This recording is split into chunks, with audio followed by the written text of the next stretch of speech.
वंदे लोकतिलकं सातत वार्ता विभूषणं अमर कृत्युच्चारणं प्रबुधं लोकजीवनं प्रणय प्रमथ जागदीपनं वंदे जीवन जीवनं सत्पुरुषोत्तम। जय गुरु।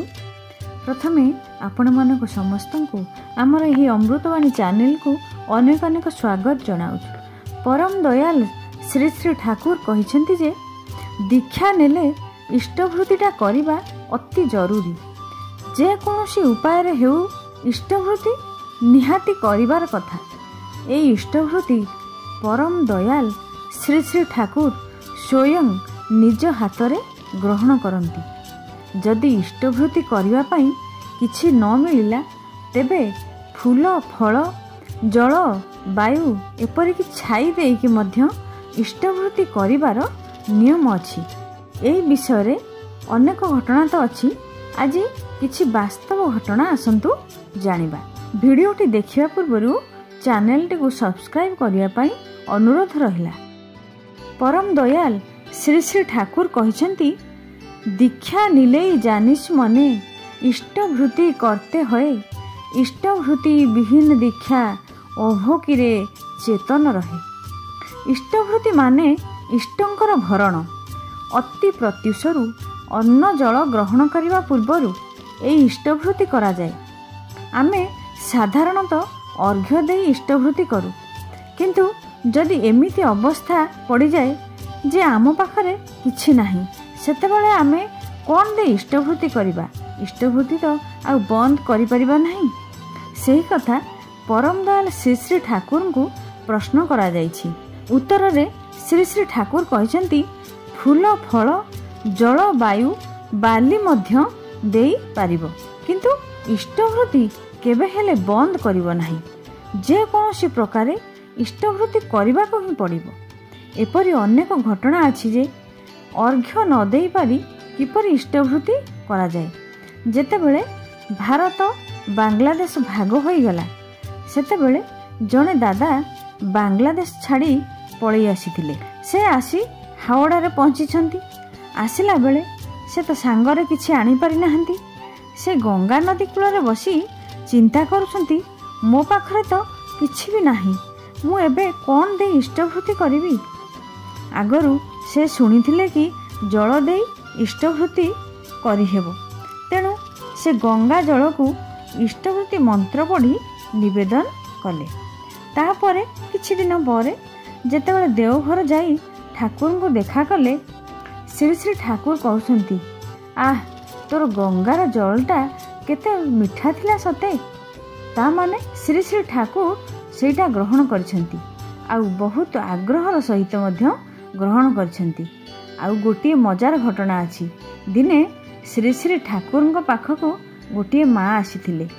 माँटी अत्यंत गरीब थिला। ता पाखरे किछि भी न थाए। परम प्रेममय श्री श्री ठाकुर कहिसेंती इष्टवृत्तिटा हेउछि सामर्थ्य जोग। मनुष्य तार सामर्थ्य अनुसार इष्टवृत्ति करिवार कथा। सेई माँ पाखरे तो किछि भी नाही, से कौन दे इष्टवृत्ति करिवो। ताहले परम पिता कहिसेंती जे किछि भी नाही जदि छाई देइकि भी इष्टवृत्ति करि परिवो। से माँ पाखरे किछि भी नाही, छाई दे इष्टवृत्ति करुथिला। जेतेबेले इष्टवृत्ति पठाइबार समय हैला सेतेबेले से तो छाई दे इष्टवृत्ति करिछि ना, तेबे छाईटा को केमिति पठेइबो। सेही कथा श्री श्री ठाकुर को प्रश्न करागला। परम दयाल उत्तर देले केमिति किछि नाही केमिति। ता बारी रे कोन किछि भी गछ नाही, सेई गछ मते देबो। से माटीर बारियाडे किछि सारू गछ थाए। जेतेबेले 30 दिन होई जाए माटी कोन करे ना से सारू गछ मूल रे छाई सबू जमा कर दे आसे। छाई गुड़ा केमिति जमा करिवो जे आपण मानकर बुझिया पाई गोटे उदाहरण देउछि। पिला माने जेपरि खेଳରେ खेଳରେ भात डाली रोषेई करी खांती, सेही परि काल्पनिक भावरे छाई नै सारू गछ मूले दे आसे। एपरि देउ देउ किछि दिन पर देखा गला से सारू गछ अति बड़ झंकालिया होई खूब सुंदर सुंदर होई बढ़ी। आउ तार मूल रे अनेक गुड़ाए बड़ बड़ सारू फली।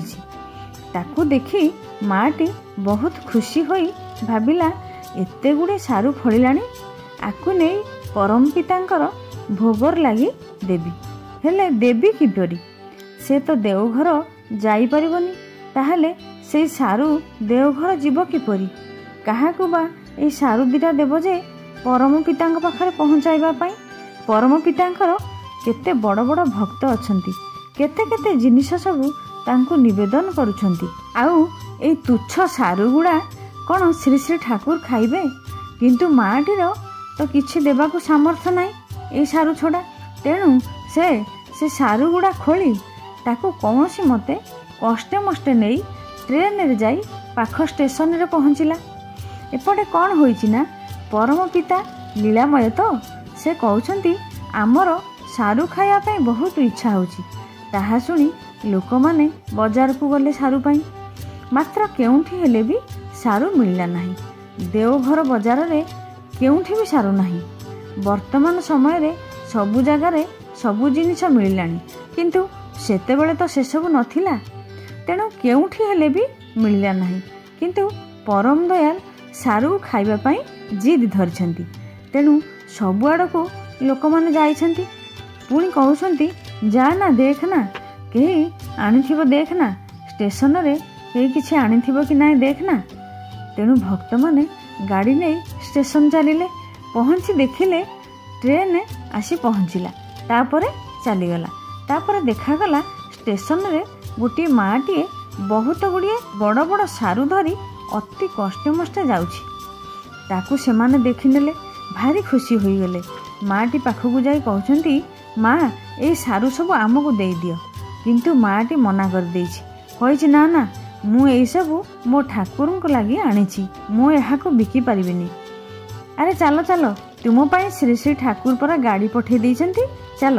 ସେଇ ମାଆଟି ତ ବଡ଼ କଷ୍ଟ ସହକାରେ ଆଣିଥିଲା, ଆଉ ବଡ଼ ଚିନ୍ତାରେ ବି ଥିଲା ଯେ କିପରି ତାକୁ ନେଇ ଦେଓଘରେ ଠାକୁର ବାଡ଼ିରେ ପହଞ୍ଚାଇବ। କିନ୍ତୁ ଦେଖ, ଶ୍ରୀ ଶ୍ରୀ ଠାକୁର ତା ପାଇଁ ଗାଡ଼ି ପଠାଇ ଦେଇଛନ୍ତି। ସେ ତ ଅନ୍ତର୍ଯାମୀ, ସେ ତ ସବୁ କିଛି ଜାଣୁଛନ୍ତି। ତାପରେ ଠାକୁର ବାଡ଼ିରେ ସାରୁ ପହଞ୍ଚିଲା। ପରମ ଦୟାଲ ସେଇ ସାରୁ ଦେଖି ଖୁବ୍ ଖୁସି ହୋଇଗଲେ। ତାପରେ ମାଆଟିକୁ କହିଲେ, ତୁମ ବାଡ଼ି ପଛପଟେ ଯେଉଁ ଜାଗା ଅଛି ସେଠି ସାରୁ ଚାଷ କର।